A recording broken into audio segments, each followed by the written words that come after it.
El presente video tiene por objetivo mostrar la valoración de la empresa Sociedad Anónima Comercial Industrial Sasi Falabella por método de flujos descontados.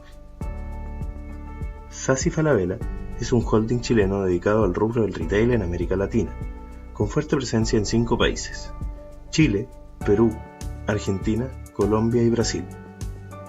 La empresa es presidida por don Carlos Solari Donaggio. Sasi Falabella posee diferentes unidades estratégicas de negocio, las cuales se distinguen en 5 áreas: tiendas por departamento, con un 23% de participación en el mercado chileno; supermercados; inmobiliaria, con un 6,5% de participación a través de Mall Plaza y Open Plaza; mejoramiento del hogar, con un 26% de participación en el mercado; y servicios financieros, con un 9,7% de participación de la industria.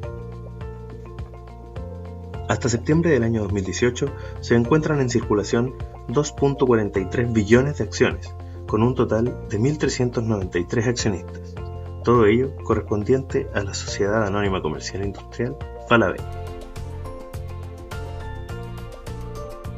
La información económico y financiera de la empresa se encuentra disponible en las memorias anuales de la compañía, correspondientes al periodo utilizado, comprendido entre el 2013 y el año 2017.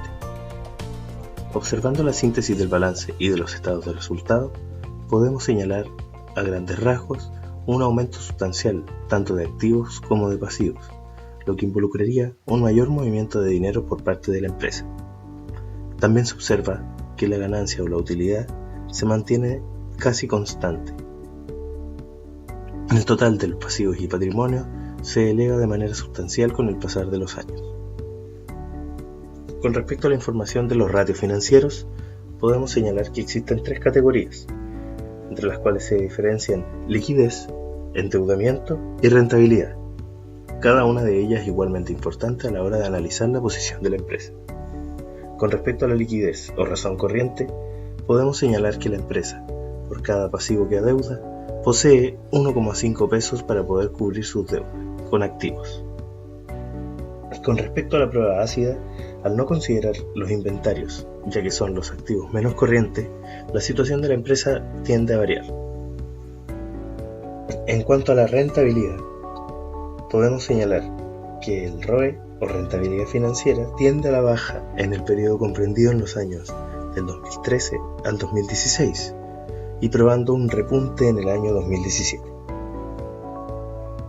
Con respecto al retorno sobre activos y la medición de la capacidad para generar utilidades sobre la inversión, podemos advertir que la empresa debe usar de mejor manera sus activos para poder obtener mayor utilidad.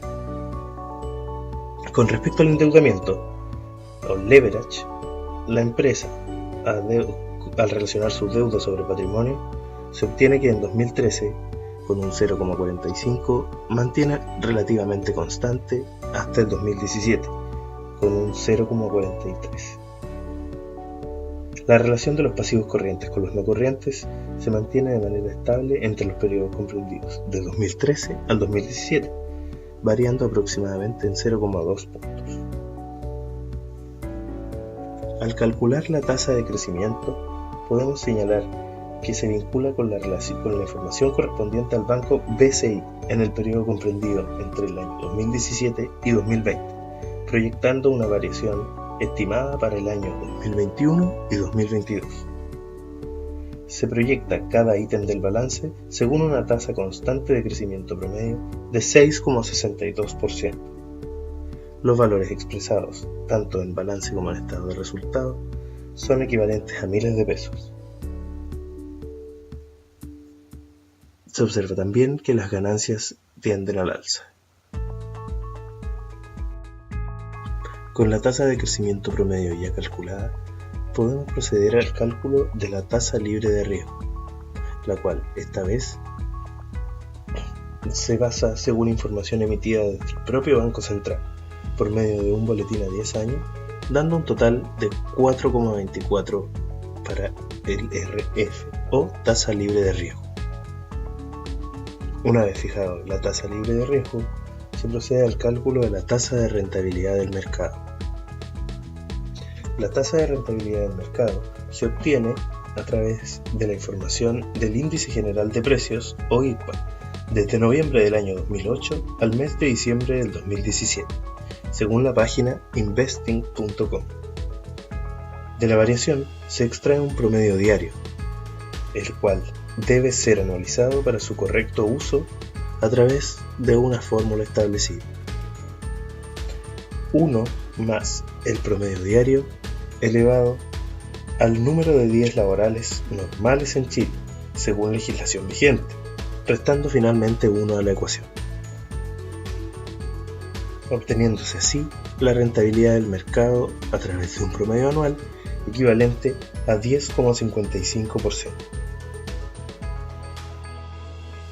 Con el fin de definir de manera clara la composición de la deuda, es necesario, en primera instancia, estimar la estructura de capital, así como también el costo de la deuda.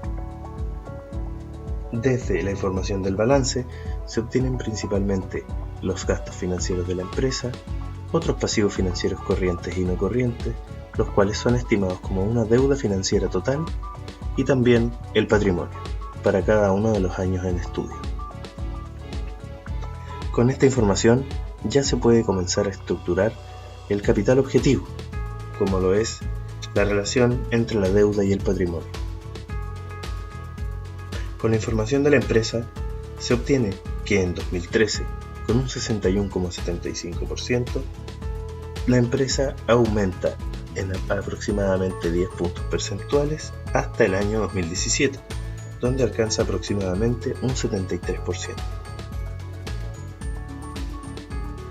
Obteniendo esta información, se puede ahora realizar el cálculo a través de una fórmula simple para poder obtener aquello que es la deuda financiera sobre el valor de la empresa. Luego de ello, se estima el cálculo de PV, el cual se realiza con la fórmula que se encuentra en pantalla. Anexo a ello, es necesario calcular la media, mediana y desviación estándar para cada uno de los factores, con el fin de seleccionar aquel factor que es más óptimo para la valorización y el estudio del caso. En esta situación, el equipo se encuentra trabajando a través de la media como un dato más significativo que sus pares. Para el cálculo del costo de la deuda es necesario observar lo siguiente. Este es calculado a partir de los gastos financieros divididos en la deuda financiera. Además, se determina su media y mediana. Sin embargo, en la memoria del año 2017 de Sassi Falabella se menciona lo siguiente: un spread de 1,5%, así como también una tasa libre de riesgo de 4,24%. El costo de la deuda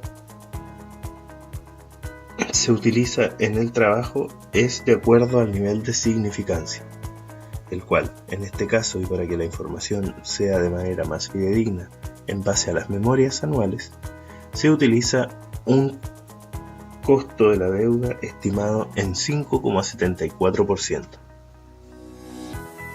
Para el cálculo de nuestro beta, se toma información del Índice General de Precios y de los precios de las acciones de Sassi Falabella de la misma fecha, calculando así los retornos y la variación con respecto al año anterior.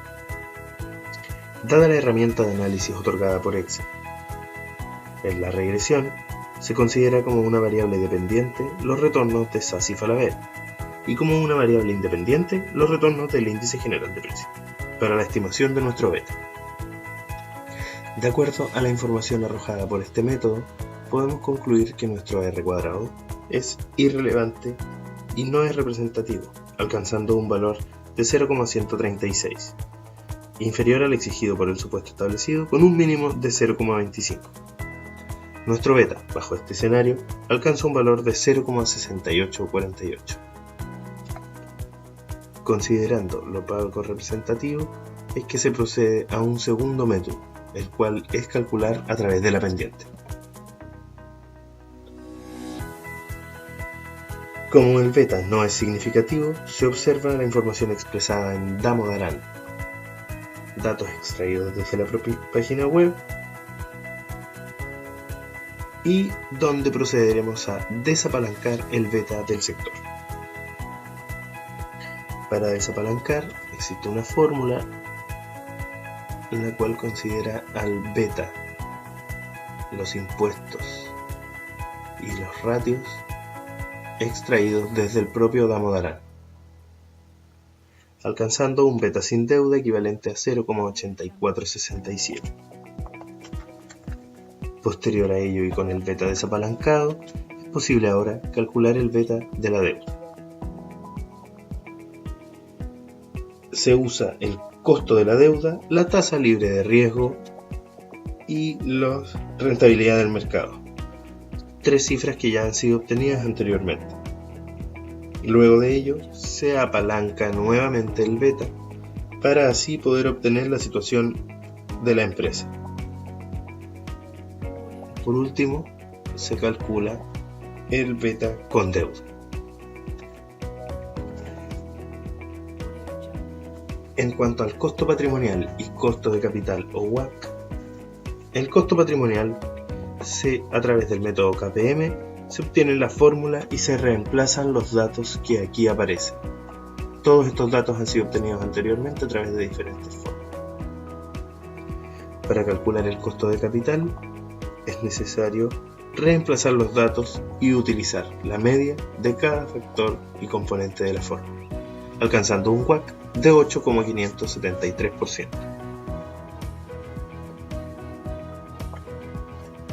La tasa G, o tasa de crecimiento, la cual se calcula a través del ROE por la tasa de retención,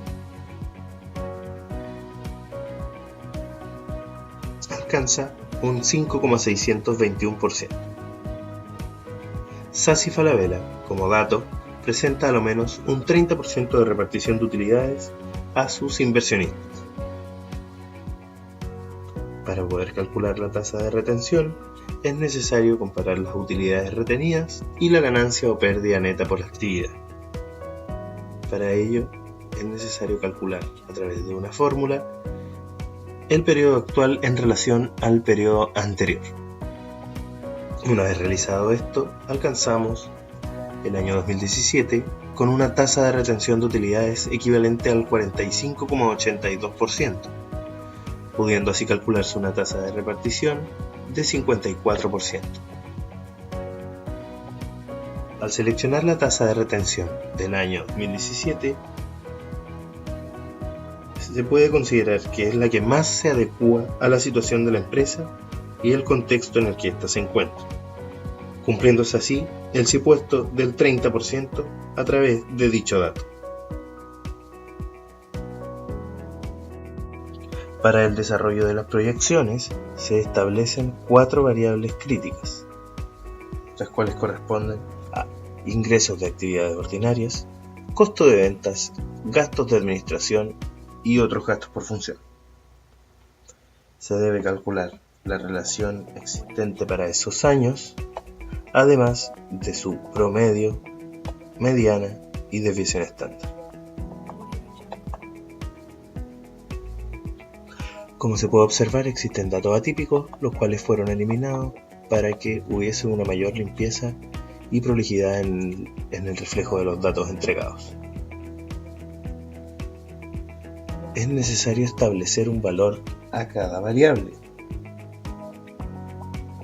En este caso, para los ingresos, asumiremos una postura o un escenario cauto, tomando el valor de la media. A diferencia de este, para los costos y gastos se obtiene la mediana, adoptando una postura conservadora. Además, la tasa del impuesto para el año 2018 en adelante alcanza un 27%, por lo cual es necesario realizar una proyección desde el año 2018 hasta el año 2022. Además de ello, un año implícito, que se añade al final de la columna. se realiza una proyección del 2018 al 2022 como años explícitos, tal como se había comentado. Además de ello, se incluye un año implícito.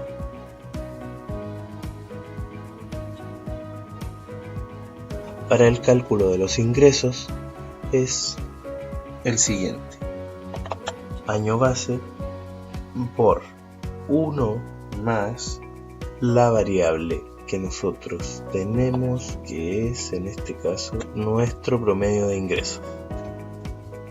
Luego de eso se echa a correr y se conservan los valores. Para el costo de venta, el cálculo es a través de los ingresos y la tasa de correlación existente. Tanto gastos administrativos como otros gastos por función, se calculan al igual que los ingresos. Una vez que llegamos al resultado antes del impuesto a la renta, es necesario aplicarles el 27% ya mencionado para obtener la ganancia real del periodo. Para ir concluyendo, podemos observar que la valoración de la empresa Sassi Falabella corresponde a la suma de la actualización de todos sus flujos. Por otro lado, la deuda financiera corresponde a la suma de todos los pasivos no corrientes y corrientes del último año. El número de acciones, según la memoria, es de 2.434 millones aproximadamente, y el precio de la acción actualizado es de 6.221,15 pesos. A diciembre del año 2017, el valor de la acción alcanzaba alrededor de 6.130 pesos. De acuerdo a la cotización bursátil, la cual alcanza un valor de 6.134 pesos, podemos concluir que el precio de la acción se encuentra subvalorado.